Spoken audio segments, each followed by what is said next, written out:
परम आदरणीय मित्रों, डिजाइन योर डेस्टिनी पर फिर से आपका स्वागत है।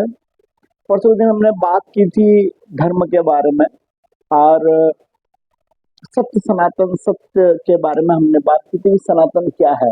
और सनातन के जो मुझे समझ में आता था, मुझे लगता है कि सनातन का मतलब ये हो सकता है और वो कैसे हमारे धर्म जो हिंदुत्व है या हमारे जीवन जीने की पद्धति है उससे कैसे मेल खाता है, कैसे जुड़ा है।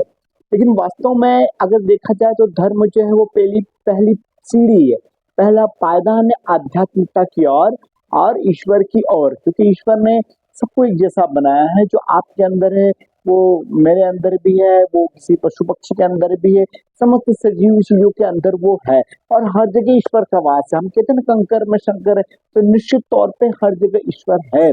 तो ईश्वर की उपस्थिति ही है, लेकिन ये ईश्वर सब में है या हमें कैसा पता चलेगा? तो उसके लिए हमारी जो जीवन जीने की पद्धति है, सबके प्रति अपना व्यवहार कैसे रखना, अच्छा रखना, उससे हम ईश्वर को जान पाते हैं। अब जब हम ईश्वर को दूसरों के अंदर जानने की कोशिश करें तो उससे अच्छा है कि हम स्वयं के अंदर ईश्वर को जानने की कोशिश करें कि ईश्वर कहाँ है। तो ईश्वर कहीं नहीं है, वो पूरी दुनिया में होने के साथ में, कण कण में होने के साथ में, हवा में, पानी में, सब में होने के साथ में वो आपके अंदर है, आपके हृदय में है। अब आपके हृदय में है तो जैसे मैंने कल भी आपको जब सनातन की बात बताई तो आप स्वयं भी ईश्वर हैं, क्योंकि ईश्वर तो बहुत बड़ा एक समुद्र, एक सागर कह सकते हो, और हम एक बूंद है, हम उसका एक अंश हैं। तो हम अंश हैं लेकिन हम भी ईश्वर हैं, लेकिन हम उसको जान लें, उसको सहेज लें, उसको संरक्षित कर लें, उसको सुरक्षित कर लें और उसके तरीके से हम चल जाए तो हमारे अंदर भी ईश्वर है। लेकिन जो लोग ईश्वर से जुड़े होते हैं उनमें कुछ विशेष कलाएं होती है। ऐसी सारी बातें मैं पहले आपको बता चुका हूँ, सारी बातें मैंने आपको पहले बताई हैं। अब ईश्वर हमारे अंदर है तो कहाँ है, किस स्वरूप में है? क्या आपको लगता है कि ईश्वर शिव होकर के अंदर समाधि लगा के बैठे हैं? क्या आपको लगता है कि ईश्वर कृष्ण तो अंदर बांसुरी बजा रहे हैं? क्या ऐसा लगता है आपको कि ईश्वर अगर आपके अंदर है तो माता जी के स्वरूप में शेर पे सवार अंदर बैठी हैं? तो फिर ईश्वर हमारे अंदर कैसे है और ईश्वर हमारे अंदर कहाँ है?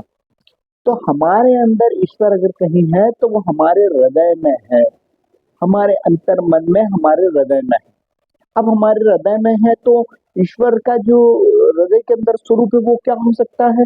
तो उसका स्वरूप हो सकता है प्रेम। ईश्वर प्रेम के स्वरूप में हमारे अंदर है। आपने अक्सर सुना होगा कि देखिए, जो कोई भाषा नहीं समझता वो प्रेम की भाषा समझता है।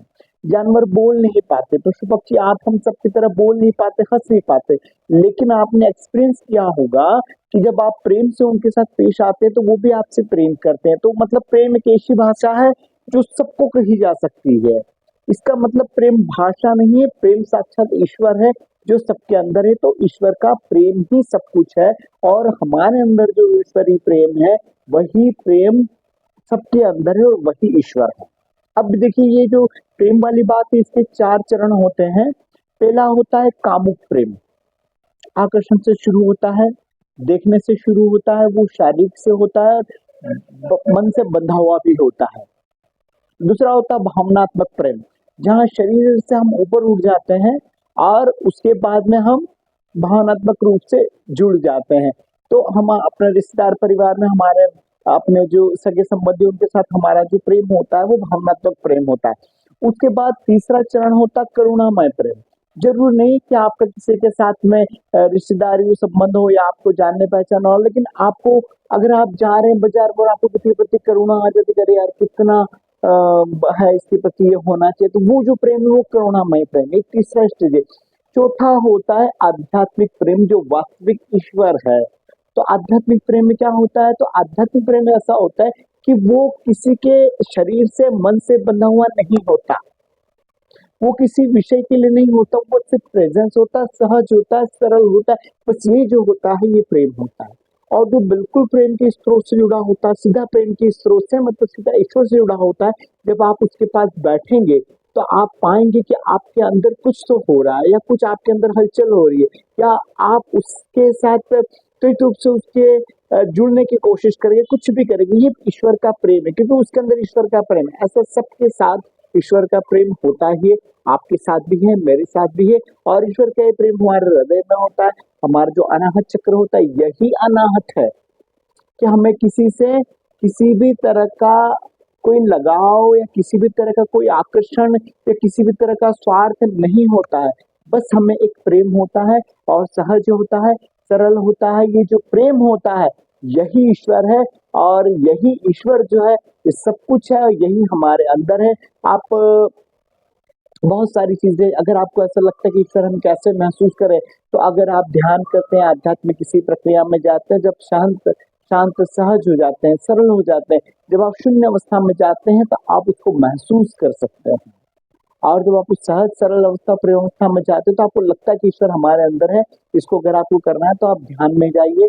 जैसे मैंने आपको बताया था कि पतंजलि का अष्टांग योग, तो अष्टांग योग का जो छठवां अष्टांग में जो छठा होता है प्रत्याहार, प्रत्याहार के बाद में प्रत्याहार तक पहुंचने के लिए बहुत मेहनत करनी होती है। और प्रत्याहार जब कर लेते हैं उसके बाद हम सातवां ध्यान धारणा, पांचवे के बाद ध्यान धारणा समाधि में जब हम जाते हैं तो हम सीधा ईश्वर हो जाते हैं, ईश्वर के समक्ष हो जाते हैं। इसलिए अगर आपको लगे कि इस बात को अगर समझना है तो आप पतंजलि के अष्टांग योग को पढ़ सकते हैं, उसको प्रैक्टिकल कर भी सकते हैं, उसको समझ भी सकते हैं। ऐसा मेरा आपसे अनुरोध है।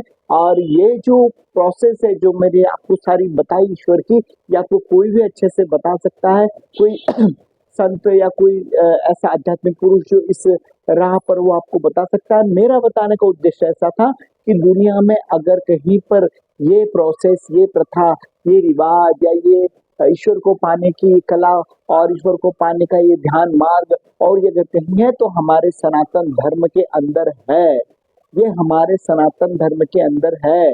और सनातन धर्म होने के साथ में सनातन धर्म में जो जीवन जीने की पद्धति सिखाता है, जिसे हम हिंदुत्व कहते हैं, आप हम सब इसे प्राप्त कर सकते हैं। इसलिए आप पहले हिंदुत्व क्या है उसको समझिए, सनातन क्या है उसको पढ़िए, उसको समझिए। फिर सनातन के बाद आप ईश्वर की ओर बढ़िए, अष्टांग योग समझिए और उसके बाद में फिर आप ध्यान धारणा समाधि जाके फिर आप ईश्वर में जाइए। तो ईश्वर से निकल के ईश्वर में निकलने की, जाने की जो पूरी परंपरा या मोक्ष की जो कामना प्रत्येक की रहती वो होती है। और ये मैं आपको बता सकता था, जो मुझे जानकारी थी मैंने आपको बताया। इन्हीं शब्दों के साथ धन्यवाद। जय हिंद, जय भारत।